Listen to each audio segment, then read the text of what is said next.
following announcement has been paid for by the WZWA Network. Hello, everybody, and welcome to the WZWA fucking network. And welcome to my review show here of NXT Great American Bash 2020 fucking 2. Great to be with you all once again, and always pumped for a Great American Bash. Although the last few years, the Great American Bash has been a part of the NXT brand. I'm glad that it's being kept alive somewhere. I wish WWE would bring back some more WCW pay-per-view like this. Anyway, let's get on with this. Let's fucking crack on with it, bitch. All right? We start the proceedings here. Briggs and Jensen, they're having a barbecue. This is the introduction. I found this to be quite entertaining. I also find it interesting that NXT 2.0 really does focus a lot on that movie-style fakery that goes on there. Some can look at this and consider it contrived, but I was thoroughly entertained by the opening of this show. We crack on with the first matchup on the Great American fucking Bash, bitch, as Roxanne Perez, the former Rox C from Ring of Honor. Okay, we're back. For some reason, my microphone wanted to keep disconnecting then. I swear to fucking God, Luke, this computer, it doesn't like the jack of my headphones. All right, this one's on you, bro. No, it's not. It's just a stupid thing that happens every now and then. Anyway, let's get back to the review. Yes, Roxy, former Ring of Honor Women's Champion. Now she's in NXT 2.0. She's teaming here with her new best friend. I don't know how long she's been there for, but somehow they've become best friends already. Cora Jade. I have to say, Cora Jade, I like what they've done with her. That she is designed for that female child and teenager demographic. There are a lot because she kind of looks like a teenager. So I can totally see young ladies out there looking up to her and thinking that they could be just like her. I'm sure that's happened. Anyway, speaking of a demographic, my demographic came out after this. It's Toxic Attraction. JC Jane, Gigi, motherfucking Dolan, my home girl. And of course, Mandy, motherfucking Rose. Come on, bro. They're designed for me, baby. Okay. Would be surprised if the baby faces went over. That's what I thought initially. Holy fuck, cunt. So funny how the NXT Women's Tag Division is treated way... Fuck me dead. Fuck me dead. It happened again. Anyway, it's so funny how the NXT Women's Tag Division is treated way more fucking seriously than WWE ever treated their Women's Tag Division. At least Toxic Attraction have been established as a tag team in NXT for some time. And so is the other team. What was it? Carter and Catanzaro, or I don't know, they've changed one of their names. I'm sorry, I can't remember. But, at least they have some tag teams there in NXT. And, so props to NXT and whoever's in charge of that for ensuring that the women's tag division actually feels like a fucking division. Not fucking hard, is it? And also props to Impact Wrestling and the NWA for how they treat their tag team titles for the ladies. I think Cora has improved a shit ton. The match, I felt that this match had the perfect length because after watching shows like Forbidden Door, after watching Money in the Bank, Barkman, these other companies, and I say other companies when I'm talking about Money in the Bank, but still, these fucking two main fucking companies, WWE and AEW, the matches are too fucking long, bro. The shows are too long. Now, granted, Money in the Bank was only 3 hours. Still, the match, there weren't enough matches. They needed more matches and shorter amount of time in the matches because fuck, man, I can't sit there for 25 minutes watching a match, you know, unless it's like the main event of a WrestleMania, then sure. But this was a perfect length. There was a shaky finish, but it was a very good match. I felt anyway. So Cora and Roxanne Perez become the new NXT Women's Tag Team Champions. Now give Toxic Attraction a third title reign in a few months. Thank you very much. Let's move forward. Backstage, Tony, hey T, how you fucking doing, Tom? How you fucking doing?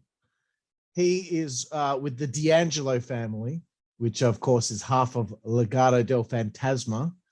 I really popped for him talking about the business that Elektra Lopez bringing in to the family, an 18% improvement in business at the port. I fucking love that. This was hilariously camp. And, you know, sometimes I get annoyed with the company for being a little too contrived, but in this case, it popped me. Thank you very much, you little motherfucker. Okay, Wes Lee takes on Trick Williams. I do not think that this needed to be on the show. I understand maybe it helped for the story later on, but I was not very interested in this. I feel bad for Wes. I think it's bullshit. His partner isn't there anymore. I don't care what anyone thinks about that. Like, people make stupid mistakes in their life. They shouldn't fucking have to, you know, pay for it for the rest of their life. Like 99% of the rest of your existence is horrible because, and you're an asshole because of one thing that you did when you dressed up as Adolf Hitler. I get it. It's not appropriate, but come on. Like, have him go to sensitivity training or something. I don't fucking know. I just think it's not fair. Anyway, so Wes Lee is left here by himself. There was a lot of clear choreography early on. I just feel Trick is still super green. Trick wins after using rubbing alcohol to put into Wes Lee's eyes. Wendy Choo, backstage with Tiffany Stratton. Brian Alvarez, go fuck yourself, dude.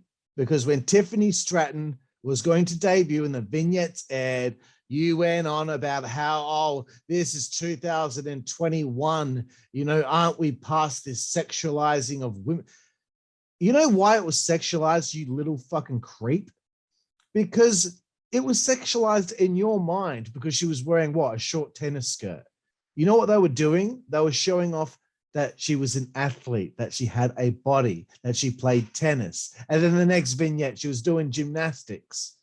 You're a dumb little fuck. And he was going on about how, oh, they're probably going to scrap the character now because of what I said. No, she's still there. And they followed through with what their initial plan was. And you got it wrong because you're a fucking creep who sexualized it in your own mind. So fuck you. Okay. So I'm glad she's still there, and I'm glad that we got to see the character that was initially intended. This prissy bitch. I like it. The beginning of their brawl is in picture. I wrote fuck you, but based on what I could see, I'm kind of glad that I didn't see it. But the match began in the ring. I'm backing Tiffany in this one. She's very good though at making people, when you watch her, you want to see her day get ruined for being such a prissy, arrogant little bitch. It's kind of like watching like the film like Mean Girls or something like that. You want to see the heels get their comeuppance. So she's very good at that. She can make herself very unlikable. Bro, I'm popping for Tiffany Stratton getting upset about her nails when she got her fucking hands stomped on by Wendy Choo. I popped for that because it's like, well, what did you think was going to happen? You're having a wrestling match. Fantastic stuff. She does not give up on the character. I like it. Wendy Choo, I think she came off the top rope with like a crossbody or something, and she does that in midair. I was like, oh, fuck off with that shit. We get it, okay? We get it. You got narcolepsy or some shit. All right, we get it. Your gimmick is that you like to sleep. You like it so much that the only things you wear are fucking pajamas and fucking slippers. Sometimes it's just a little too corny. I haven't got anything against the woman that portrays the character. I just hate the character. Anyway, this is actually a pretty good match. It was a sick pop-up powerbomb from Tiffany Stratton. And then Tiffany fucking won the match. I was like, that's fucking sick. And I've been on Wendy Choo's case for fucking months now. And after she copped this loss, after she copped the previous loss, I think it's Spring Breakin' or whenever it was to Mandy Rose. Now I kind of feel a little bit bad because she's trying her hardest with this character. It's just two characters in a row now I think aren't working out for this lady that's portraying these gimmicks, because she was doing that other weird gimmick with Boa. And whatever fucking happened to Boa, I don't know. I'm assuming he's still there somewhere, but you know, maybe I just need to pay more attention to what's going on. Maybe I need to read more dirt sheets. Roxanne and Cora with an interview. Roxanne wants to cash in her breakout tournament victory for a title shot. And then I wrote, shut up. I hate baby faces sometimes, but I do like Roxanne and Cora. I really do. Bron and Cameron backstage. Not much there, but it's E for effort. What they're doing is, you know, they're peppering this story between matches on the show. I like it. You know, things do happen outside of the ring, and things do happen that, you know, adds to the build to the match later in the show. It's not fucking hard. Guess what else isn't fucking hard? A hook into a commercial break. I can't believe I saw a hook into a commercial break. Apollo Crews was just walking backstage and he's headed to the ring. How hard is that? I've been talking about this kind of shit for months on these reviews. You know, it's not hard to just film that for 10 seconds, pop that here, pop that there. You broaden the universe that the wrestling company is within when they're in that building. When you're in that building, there are many different areas of that building that you can utilize, and there are many different things you can do. So I'm really digging the small little fucking details that they've added into this show. Right. I think this is a little bit of a low light of the show. I have to be honest with you. Apollo Crews comes out. I prefer the heel gimmick. I prefer that Nigerian, you know, Prince type, whatever it was he was doing. I prefer that gimmick to just him being himself. I'm sorry. I don't mean to like pick on Apollo Crews. I think he's a fantastic athlete, a great wrestler and all that. But I think the potato soup baby face that they make him, and that, you know, I know that this is just him being himself or whatever, but that's just not enough as far as I'm concerned. You know, that's maybe why he's back in NXT, because maybe they feel like he just doesn't have the goods as it pertains to being a performer. But I prefer him as a heel, because like when I saw that Nigerian gimmick he was doing, you know, and he was speaking in his native accent, that was the first time I actually cared about Apollo Crews. And I'm sorry I keep touching my nose. I had some really hot noodles for dinner before I started this, so my nose is running like the fucking wind. Anyway, back to Apollo Crews. I don't mean to pick on him, but fuck, man, like he could not come across more fucking bland, bro. Honestly. The verbiage about his kids, I'm like, I don't care about your fucking kids. I don't care that your kids stopped watching when you weren't being yourself, but now you're back in NXT. They're watching you again. I don't care about your kids, bro. I hope that Giovanni Vinci power bombs your kids onto hard lawn. Man, whoever wrote this, I'm sorry, you fucked up here. Apollo listing these matches off like they're dream matches. I'm sorry. No. Like, I like all the people that he mentioned, but I'm sorry. I just don't think Apollo Crews versus anyone is a dream match. That's so mean of me to say. That's so mean, but like, they were on the right track with him with that character as far as I'm concerned. And now they've just made him the way he was when he first started out. The smiling fucking goody two shoes, baby face. Fuck that, bro. I want some edge to this guy. Anyway, He's interrupted by Giovanni Vinci, and I was like, who the fuck is that? It's Fabian Eichner from Imperium.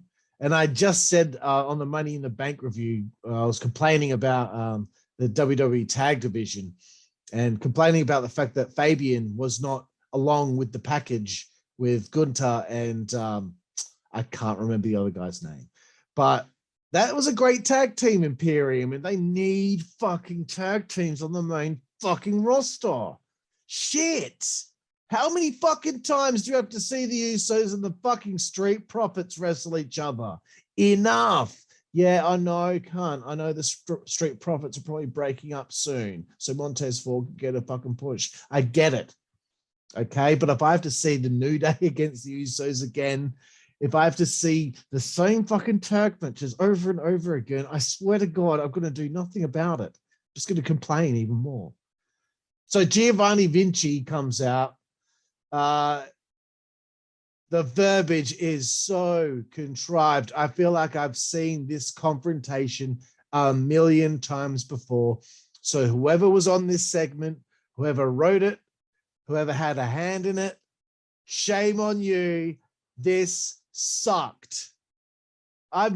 Usually I give things a little bit of a compliment here or there because I like Fabian Eichner. Believe it or not, I do like Apollo Crews. But the presentation, the verbiage, hot dog shit. Let's move forward.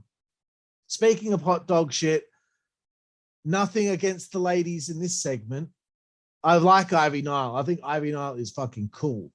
But this was another stupid circumstance to find herself and I guess her protege in. I don't remember her name. I'm sorry. I should have probably looked for it beforehand, but I'm on a fucking schedule here, mate. I've got to get this done. But yeah, come on. You know, where they sometimes they have some real great wins in NXT with some real great moments and great things that come about, and then they ruin it with a couple of bad things. I don't know who's writing the show, if it's a bunch of people and this person gets to look after this part and this person looks after this part, but there's a few things that aren't working for me, brother. Grayson Waller talking to the camera. I thought, okay, he's against Carmelo Hayes. Surely Grayson Waller is finally winning a fucking belt in NXT. And then, okay, I should have checked this as well, man. I should have checked this. I wrote, why is Apollo coming back out? And then I listened to the commentary, and the commentators were acting like this was the first time we'd seen Apollo Crews this evening. Now, I don't know if the version that I downloaded illegally, I don't know if that version was fucked up somehow, but they repeated the whole segment with Apollo and Fabian Eichner and the Ivy Nile thing and fucking some other shit. And I know there was a Carmelo Hayes thing in there as well. And I was like, what the fuck happened? How do you fuck that up? I thought this aired live. I thought NXT, like the premium live events, I fucking hate that. I thought that these things aired live. So how does a segment repeat itself, motherfucker? I should have fucking looked on the internet for some news on that, but we'll see. Maybe I just had a bad copy of this show, but I don't think I did. We get a promo with JD McDonough. You know, it's just like the verbiage again, man. Everyone's going to change the game. NXT will never be the same. The WWE will never be the same. I'm sick of hearing it, bro. Guarantee ya it will be the same. Bron backstage with the shoulder and refusing the shoulder tape again. Nice touch. See, there's nice things. And then there's other things that piss me the fuck off. North American title, Carmelo fucking Hayes taking on Grayson motherfucking Waller. I really thought Waller should have won this, but I understand maybe they'll extend the story. But I thought Waller needed to be rewarded for his hard work over the last few months, especially the good shit he did with one AJ Styles. And I think he's a better act than Carmelo. I'm sorry. I don't mean to shit on Carmelo again, but I just feel like I've seen this character a million times. Yeah, they're going back and forth. All these moves, man. There's all these moves that they hit, and I don't know the name of any of them. There was a great clothesline by Grayson Waller on the outside. You could hear the smack of Carmelo Hayes on the fucking outside of the ring, and then they went to fucking picture in picture. They come back from picture in picture, and then we have to see replays of what happened in picture in picture. Cool. Actually, there isn't anything wrong with that, but I also hate instant replays that are half slow, and then right toward the end of the clip, they go back to normal speed. Fuck up with that shit. Wade Barrett trying to be very topical there on commentary, mentioning something with a Nick Kyrgios. He said it wrong. It's Nick Kyrgios, isn't it? It's Kyrgios. Anyway, tennis player from Australia that fucking assaulted someone today or something or other. I don't know. I don't care about that kind of news, but yes, you got the name wrong, Wade. Anyway, I like the flipping impaler, even though it's stupid. I do like it. I hate Grayson using the stunner because it's just being used like it's a fucking. It's just being used like it's a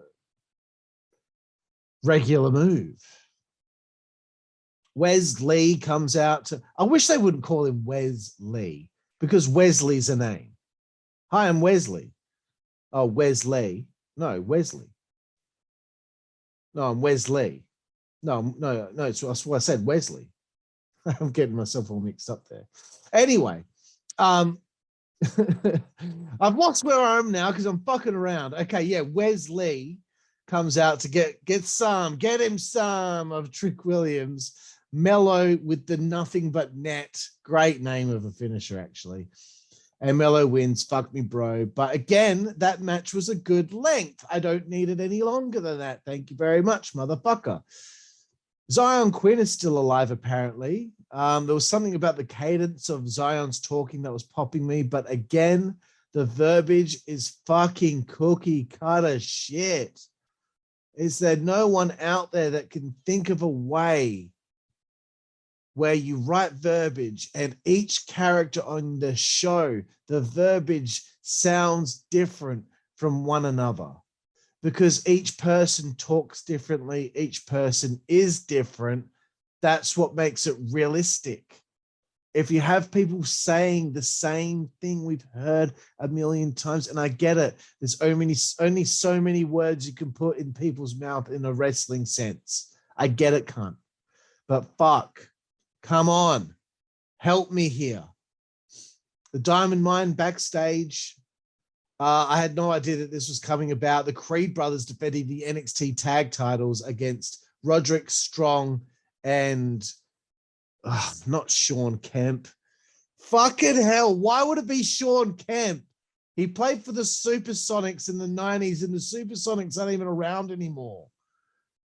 I'm just calling him Kemp. All right. Okay, so this is the story. I guess the Diamond Mine, they're finally, slowly but surely, they're gonna, split this thing off, and Roderick Strong's probably leaving. I didn't write any fucking notes this match. I only wrote, I wonder if Roderick Strong is still leaving the company. Whatever, bro. But yes, the right team won this match. The Creed brothers. Yeah, I don't know where they're going with this story. That's Damon Kemp. Now I remember. Fucking hell. That took about fucking 2.5 minutes to pop in my mind. Sean Kemp. Fucking hell. Yeah, this was a good match. What do you want me to fucking say, man? Okay? Like, there's only so much I can say. It was a serviceable, good fucking match. Get off my hole. Mandy Rose talking about the loss of the tag titles, and I'm like, don't you dare hint at Toxic Attraction breaking up. Don't you fucking dare. I want that act on the main fucking roster. And Mackenzie Mitchell. I wonder if she gets sick of making faces when people walk off. Because this is what and I've done this before on the show, but when the interviewer is interviewing somebody, and then the wrestler will be like, you know, you know, tonight I'm going to win that match, and there's nothing that he can do about it. And then they walk off, and as they walk off, the interviewer goes, I hate that. I hate it. I hate it. I hate it, man. Nothing's going to stop me tonight from being NXT champion. Walks off. Fuck that. Okay, let's move on. Andre Chase with the vignette. This was entertaining. The chick in this vignette, she's the housemate of his star student. She said that they watched Money in the Bank 50 times.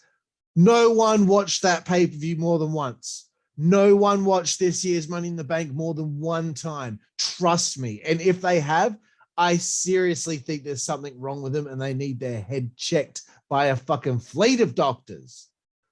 Ugh. I love that Andre snapped to that smarmy little Chad fuck. Good shit.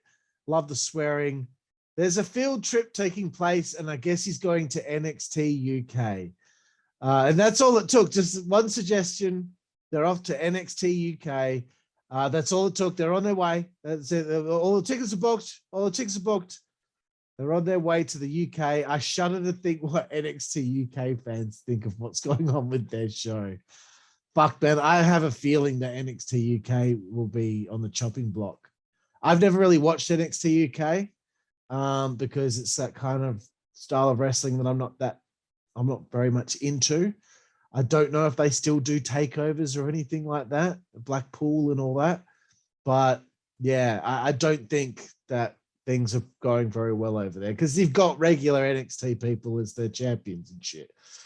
Anyway, back to the fucking tag title match. Oh, that's why I didn't have my fucking notes. Because I keep doing this shit.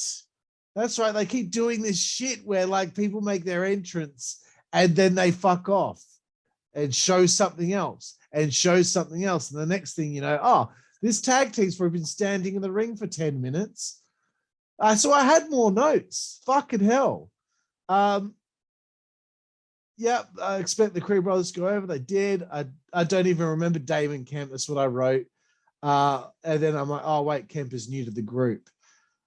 Julius Creed was impressive with his fucking hot tag. The Creeds retain. What gonna fucking happen here, cunt? What is wrong with me with my notes? I thought that there was going to be a brawl or something afterward, but nothing happened, I don't think. It was a promo for Axiom. I have no idea what that was about. Von Wagner and Solo Sikoa, there's a pull apart in the back, like I care.